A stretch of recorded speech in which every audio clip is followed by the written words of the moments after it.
नमस्ते आप सभी को। अंजलि एकेडमी में एक बार पुनः आप सभी का हार्दिक स्वागत है। आज एक बार फिर से मैं आप सभी के समक्ष जेएसएससी सीजीएल 2023 का जो पेपर 2 हमारा हिंदी से संबंधित है उस पे प्रश्नोत्तरी लेकर के आई हूँ। तो आज का जो हमारा टॉपिक है वो हिंदी की उत्पत्ति, पुराने हिंदी अवहट्ठ और डिंगल। तो चलिए फिर इन तीनों टॉपिकों पे हम लोग प्रश्न करते हैं। सबसे पहले हम प्रश्नों की शुरुआत करने से पहले मैं आपको हिंदी की उत्पत्ति और क्रमिक विकास थोड़ा सा समझा दूंगी ताकि प्रश्न बनाना आपके लिए आसान हो जाए। तो सर्वप्रथम हम हिंदी का विकास देखते हैं। हिंदी भाषा के विकास का जो पहला चरण है वो है संस्कृत। संस्कृत के बाद जो अवस्था आती है वो है पाली। पाली के बाद प्राकृत, फिर अपभ्रंश। अपभ्रंश के बाद की एक अवस्था है अवहट्ठ। अपभ्रंश के बाद की अवस्था को अवहट्ठ कहा जाता है। अवहट्ठ के बाद आती है हमारी हिंदी। तो ध्यान दीजिएगा, संस्कृत, पाली, प्राकृत, अपभ्रंश, अवहट्ठ, हिंदी, ये हमारा पूरा क्रम है हिंदी के विकास का। उसके बाद हम संस्कृत का थोड़ा सा समय देख लेते हैं। समय है हमारा संस्कृत का 1500 ईसा पूर्व से लेकर 500 ईसा पूर्व तक। तो ये 1500 आपको कहीं कहीं 2000 भी देखने को मिलेगा, 2000 ईसा पूर्व, जिसे हम बीसी कहते हैं। तो 1500 ईसा पूर्व से 500 ईसा पूर्व तक का समय है वो संस्कृत भाषा का समय है। संस्कृत भाषा को भी दो प्रकारों में बांटा गया था, एक वैदिक संस्कृत, एक लौकिक संस्कृत। तो वैदिक संस्कृत जो है वो हमारी देवों की भाषा कही जाती है। तो देवों की भाषा जो संस्कृत है, वैदिक संस्कृत, उस भाषा में हमारे वेद रचे गए। लौकिक संस्कृत है उसमें रामायण, महाभारत और सबसे प्रसिद्ध जो भरत मुनि की रचना है नाट्य शास्त्र, वो भी लौकिक संस्कृत में ही रचे गए हैं। उसके बाद आइए पाली। पाली भाषा का जो समय है 500 ईसा पूर्व से लेकर के 1 ईस्वी तक का समय है। और मुख्य रूप से पाली भाषा का प्रयोग बुद्ध अपने उपदेश देने के लिए करते हैं। यानी बुद्ध जब उपदेश देते हैं और अपनी ग्रंथों की रचना करते हैं तो उसकी भाषा पाली मानी जाती है। आपको पता है बुद्ध के उपदेश से संबंधित जो ग्रंथ है मुख्य रूप से सुत्त पिटक, विनय पिटक और अभिधम्म पिटक माने जाते हैं। अब प्राकृत भाषा में देखिएगा, प्राकृत भाषा का समय 1 ईस्वी से लेकर के 500 ईस्वी तक का है। और ये जो प्राकृत भाषा होती है वो जन सामान्य की भाषा मानी जाती है। अब आएंगे हम लोग अपभ्रंश पे, यानी प्राकृत का बिगड़ा हुआ रूप अपभ्रंश को माना जाता है। और अपभ्रंश का समय है 500 ईस्वी से लेकर के 1000 ईस्वी तक। 500 ईस्वी से 1000 ईस्वी तक अपभ्रंश का समय माना जाता है, जिन्हें लोक भाषा भी कहा जाता है। उसके बाद हमारा अवहट्ठ भाषा आएगा। अवहट्ठ भाषा का अगर आप समय देखना चाहे तो अवहट्ठ भाषा का समय हम 1000 या फिर 900 ईस्वी से लेकर के 1100 ईस्वी तक देख सकते हैं मुख्य रूप से। यानी 1100 ईस्वी तक अवहट्ठ रहता है लगभग। और उसके बाद फिर हमारी हिंदी का विकास होता है। तो यहाँ 1000 ईस्वी लिखा है क्योंकि अवहट्ठ इसमें बीच में नहीं दिया गया है। अवहट्ठ ज़्यादा समयों के लिए नहीं होता है, तो आप 900 ईस्वी या फिर 1000 ईस्वी से लगभग 1100 ईस्वी तक मान सकते हैं। तो ये हमारा हिंदी का विकास हो गया। अब जो मुख्य बात है यहाँ पर कि प्राकृत की 3 अवस्था मानी जाती है। ध्यान दीजिएगा, प्राकृत की 3 अवस्था मानी जाती है। प्रथम अवस्था है पाली, द्वितीय अवस्था है स्वयं प्राकृत और तृतीय अवस्था है अपभ्रंश। अब आपका प्रश्न ये भी पूछ सकता है कि प्राकृत की प्रथम अवस्था क्या है, तो पाली होगी। प्राकृत की अंतिम अवस्था क्या है, तो अपभ्रंश भाषा होगी। और प्राकृत की अंतिम अवस्था अपभ्रंश को माना जाता है। ये बहुत बार क्वेश्चन पूछा भी गया, तो ये मुख्य रूप से ध्यान दीजिएगा। समय पे ध्यान दिए रहिए और किस भाषा का प्रयोग कौन किए हैं ये भी क्वेश्चन पूछा जाएगा। और ये जो हिंदी है, ये हिंदी शॉर्ट सैनी अपभ्रंश से फिर इसका विकास होता है। राजस्थानी हिंदी हो गया हमारा, मागधी अपभ्रंश से फिर बिहारी हिंदी का विकास हो जाता है। अर्ध मागधी अपभ्रंश से फिर हमारा पूर्वी हिंदी का विकास हो जाता है। उनके बाद फिर हमारी राजस्थानी भाषा, पंजाबी भाषा, ये सब वगैरह का विकास होता है। तो चलिए फिर हम उन्हीं में से देखिएगा। शॉर्ट सैनी अपभ्रंश से आप देखेंगे राजस्थानी हिंदी का विकास होगा। और राजस्थानी हिंदी के अंतर्गत थी डिंगल। डिंगल को आप भाषा भी या शैली कह सकते हैं। तो डिंगल का फिर प्रयोग होना स्टार्ट होता है मुख्य रूप से राजस्थानी भाषा से। चलिए फिर हम लोग अब प्रश्नों पे चलते हैं। हमारा आज का पहला प्रश्न है, हिंदी शब्द किस भाषा का शब्द है? जो हम हिंदी शब्द का प्रयोग करते हैं कि हमारी हिंदी भाषा है, हिंदी भाषा है, तो मुख्य रूप से जो हिंदी शब्द है ये किस भाषा का शब्द है? तो हिंदी का शब्द है, उर्दू का शब्द है, फारसी का शब्द है या अंग्रेजी का शब्द है? तो इसमें जो हमारा सही उत्तर हो जाएगा वो है ऑप्शन सी, फारसी भाषा का शब्द है। तो ये बहुत ही बड़ा प्रश्न बनता है, याद रखे रहिएगा कि जो हम हिंदी भाषा की बात करते हैं तो हिंदी शब्द किस भाषा से विकसित है, तो किस भाषा की शब्द है? तो फारसी भाषा की शब्द है, फारसी भाषा का शब्द है। आगे प्रश्न हम देखते हैं, हिंदी की उत्पत्ति का सही अनुक्रम क्या है? हिंदी की उत्पत्ति का सही अनुक्रम क्या है? तो आप अभी ऊपर ही देख के आए थे, जो सही अनुक्रम है वो हमारा ऑप्शन ए, पाली, प्राकृत, अपभ्रंश, अवहट, हिंदी और सबसे शुरुआत में संस्कृत, यानी संस्कृत, पाली, प्राकृत, अपभ्रंश, अवहट, हिंदी, ये हमारा सही अनुक्रम हो जाएगा। अब आगे चलते हैं प्रश्न में। तीसरा प्रश्न है हमारा, पाली भाषा में मुख्य रूप से कौन अपना संदेश देते हैं, यानी कौन अपना उपदेश देते हैं? तो पाली भाषा में मुख्य रूप से बौद्ध, क्योंकि हमारे गौतम बुद्ध जो है वो बौद्ध धर्म के हैं, तो बौद्ध धर्म के हैं तो वो अपना संदेश पाली भाषा में देते हैं, इसीलिए जो हमारे बौद्ध है वो पाली भाषा में अपने संदेश देते हैं। तो इसका सही उत्तर ऑप्शन डी हो जाएगा। आगे प्रश्न देखिएगा और प्रश्न संख्या 4 है, प्राकृत की प्रथम अवस्था क्या कहलाती है?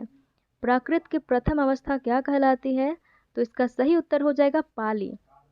मैं आपको बताई कि प्राकृत की जो प्रथम अवस्था है पाली, द्वितीय अवस्था स्वयं प्राकृत है और तृतीय अवस्था या अंतिम अवस्था कह लीजिए तो वो है अपभ्रंश।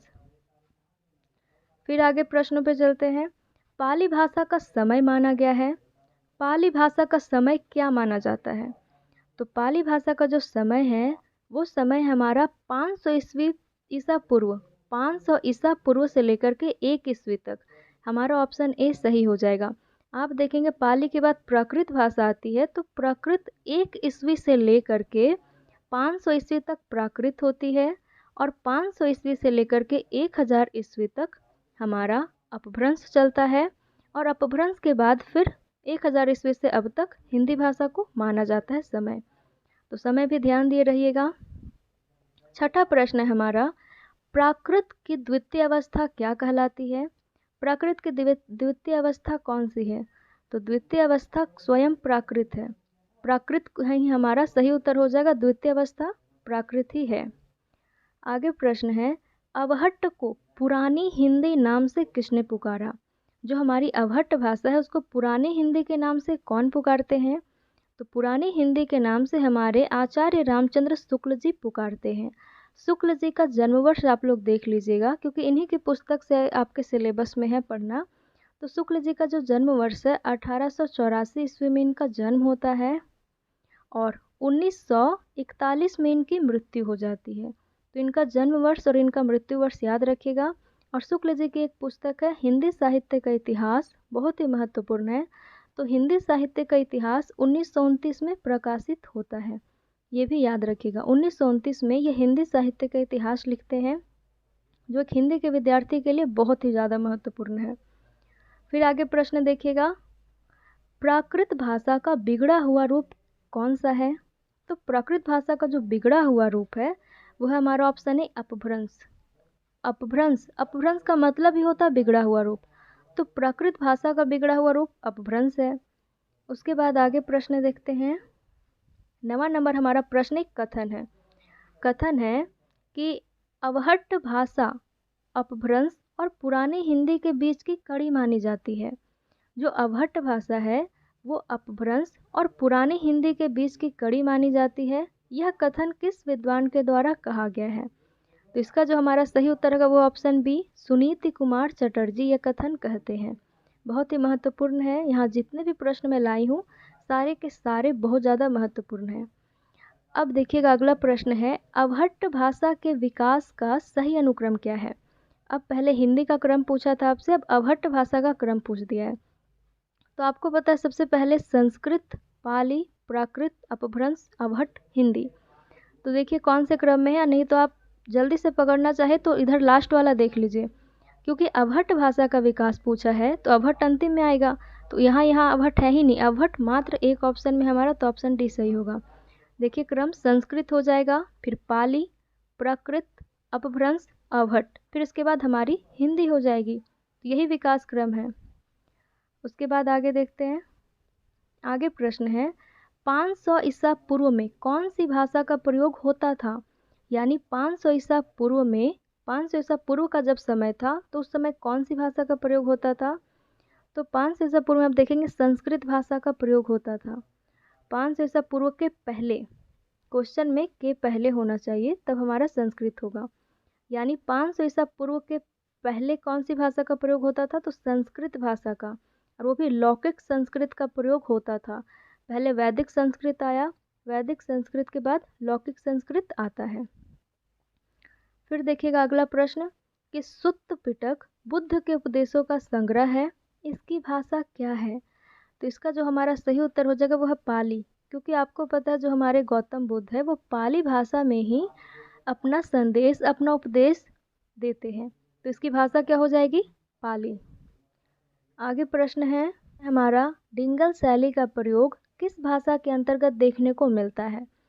तो जो डिंगल शैली कह लीजिए आप या डिंगल भाषा कह लीजिए, इसका सही उत्तर होगा राजस्थानी, यानी ऑप्शन सी हमारा सही हो जाएगा। अब ध्यान दीजिएगा, राजस्थानी में भी दो भाग होते हैं, एक पश्चिमी राजस्थानी और एक पूर्वी राजस्थानी। एक पश्चिमी राजस्थानी, एक पूर्वी राजस्थानी। तो जो पश्चिमी राजस्थानी है उसी में डिंगल शैली का, डिंगल भाषा का प्रयोग होता है। और जो पूर्वी राजस्थानी है, तो पूर्वी राजस्थानी में अगर हम लोग ब्रज भाषा को मिला देते हैं, पूर्वी राजस्थानी में ब्रज को मिला देते हैं, तो वो हमारा पिंगल बन जाता है। ध्यान दिए रहिएगा, डिंगल और पिंगल।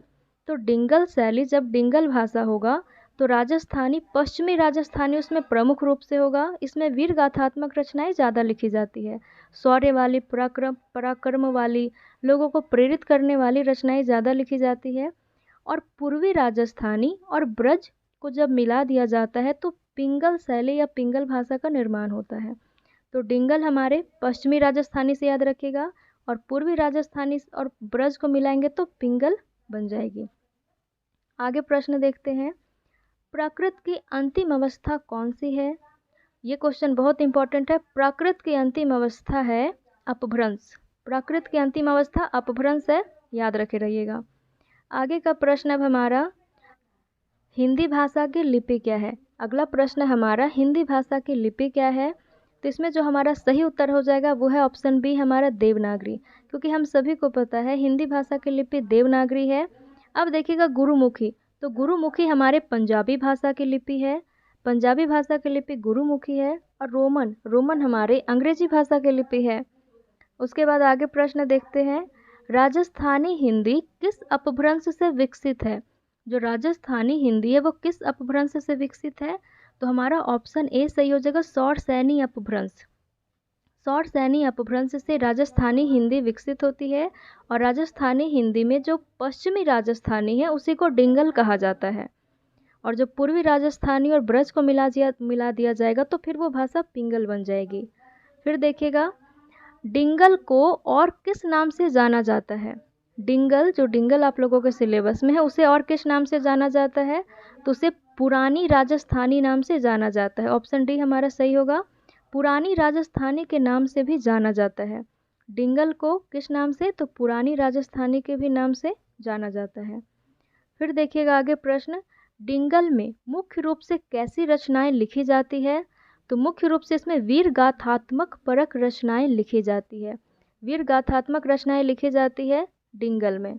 आगे प्रश्न है हमारा, पूर्वी हिंदी किस अपभ्रंश से विकसित है? जो पूर्वी हिंदी है वो किस अपभ्रंश से विकसित है? अभी हम राजस्थानी हिंदी देखे थे, सौरसैनी अपभ्रंश से विकसित था, तो उसी प्रकार से पूर्वी हिंदी किस अपभ्रंश से है? तो इसका जो सही उत्तर हो जाएगा वो है हमारा ऑप्शन बी, अर्धमागधी अपभ्रंश से। अर्धमागधी अपभ्रंश से पूर्वी हिंदी विकसित होता है, अर्धमागधी अपभ्रंश से। आगे का प्रश्न है, बिहारी हिंदी। अब बिहारी हिंदी किस अपभ्रंश से विकसित है? तो बिहारी हिंदी मागधी अपभ्रंश से विकसित है, याद रखिएगा, बिहारी हिंदी मागधी अपभ्रंश से विकसित है। सौरसैनी अपभ्रंश से राजस्थानी हिंदी विकसित है, अर्धमागधी से हमारी पूर्वी हिंदी विकसित है, और मागधी अपभ्रंश से बिहारी हिंदी विकसित है। तीनों हिंदी को याद रखेगा। राजस्थानी राजस्थानी हिंदी भी विकसित है, उसे याद रखेगा। अब पिंगल में शामिल है, ये भी प्रश्न पूछ सकता है आपका कि पिंगल में शामिल है कौन कौन सी भाषा शामिल है। तो आपको पता है इसमें राजस्थानी और ब्रज भाषा शामिल है। ऑप्शन बी हमारा सही हो जाएगा, राजस्थानी और ब्रज भाषा हमारा पिंगल में शामिल है। तो इस प्रकार से मैं इतने ही प्रश्न लेकर के आई थी। बहुत बहुत धन्यवाद आप सभी का। उम्मीद है ये सारे प्रश्न आपके काम के होंगे और आपको अच्छे लगे होंगे, और परीक्षा में भी इससे आपको बहुत ज़्यादा लाभ मिलेगा। तो ऐसे ही अच्छे से पढ़ते रहिए, प्रैक्टिस करते रहिए, और फिर मैं प्रयास करूँगी कि आगे भी इस पे मैं वीडियो बनाऊँ। बहुत बहुत धन्यवाद सभी को।